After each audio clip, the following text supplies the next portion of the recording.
Welcome to Jayanti's kitchen. ನಾನಿವತ್ತು banana custard ಮಾಡ್ತಾಯಿದ್ದೀನಿ. ಹೇಗೆ ಮಾಡೋದು ಅಂತ ನೋಡೋಣ.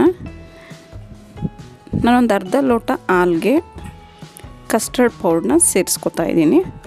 ಒಂದು 3 ಟೇಬಲ್ ಸ್ಪೂನಷ್ಟು ಕಸ್ಟರ್ಡ್ ಪೌಡರ್ನ ಇದನ್ನು ಚೆನ್ನಾಗಿ ಕುದಿಸ್ಕೊಳ್ಳೋಣ.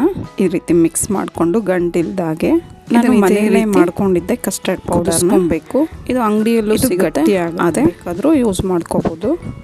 ತಳ ಹಿಡಿಯುತ್ತೆ, ನಾವು ತಿರುಗಿಸ್ತಾನೆ ಇರಬೇಕು ಸ್ಪೂನ್ ಸಹಾಯದಿಂದ. ಈ ರೀತಿ ಈಗಿದು ಗಟ್ಟಿಯಾಗಿದೆ ಒಂದು ಸ್ವಲ್ಪ. ಇದಕ್ಕೆ ನಾನೀಗ ಸಕ್ಕರೆ ಸೇರಿಸ್ಕೊತಾ ಇದ್ದೀನಿ, 1-2 ಟೇಬಲ್ ಸ್ಪೂನಷ್ಟು. ಈಗಿದು ಸಕ್ಕರೆ ಕರಗೋವರೆಗೂ ನೀಟಾಗಿ ಇದನ್ನು ಮಿಕ್ಸ್ ಮಾಡ್ಕೊಬೇಕು.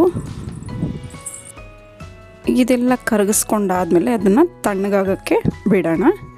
ಈಗ ಇಲ್ಲಿ ನಾನು ಬಾಳೆಹಣ್ಣು ಸಣ್ಣ ಸಣ್ಣ ಪೀಸಸ್ ಆಗಿ ಕಟ್ ಮಾಡ್ಕೊಂಡಿದ್ದೀನಿ. ಜೊತೆಗೆ ಒಂದು ಅರ್ಧ ಆ್ಯಪಲ್ಲು ಸೇರಿಸ್ಕೊಂಡಿದ್ದೀನಿ.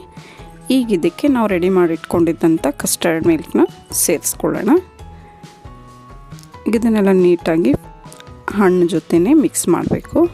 ಬಾಳೆಹಣ್ಣು ಬದಲಾಗಿ ಯಾವ ಹಣ್ಣು ಹಾಕ್ಕೊಂಡು ತುಂಬಾ ಚೆನ್ನಾಗಿರುತ್ತೆ ಟೇಸ್ಟು. ಮಿಕ್ಸ್ ಫ್ರೂಟ್ಸು ಹಾಕ್ಕೋಬೋದು, ಇಲ್ಲ ಒಂದೊಂದು ಫ್ರೂಟ ಹಾಕಿನೂ ಮಾಡ್ಕೊಬೋದು. ಇದು ಮಾಡ್ಕೊಳ್ಳೋದಂತೂ ತುಂಬಾ ಸುಲಭ, ಕ್ರೀಮಿಯಾಗಿ ತುಂಬ ಚೆನ್ನಾಗಿರುತ್ತೆ.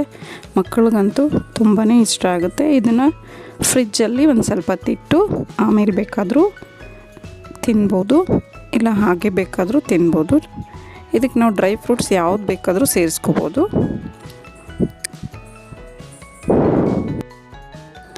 ಬಿಸಿಲಿರೋ ಅಂಥ ಟೈಮಲ್ಲಿ ತಿನ್ನೋ ಆಗಿದ್ದರೆ ಇದು ಫ್ರಿಜ್ಜಲ್ಲಿಟ್ಟು ತಿಂದರೆ ತುಂಬಾ ತಣ್ಣಗಿರುತ್ತೆ. ನಿಮ್ಗೆ ಈ ರೆಸಿಪಿ ಇಷ್ಟ ಆದಲ್ಲಿ ಲೈಕ್, ಶೇರ್ ಆ್ಯಂಡ್ ಸಬ್ಸ್ಕ್ರೈಬ್ ಮಾಡಿ. ನಿಮ್ಮ ಅನಿಸಿಕೆ ಅಭಿಪ್ರಾಯವನ್ನು ಕಮೆಂಟ್ಸ್ ಮೂಲಕ ತಿಳಿಸಿ. Thank you for watching.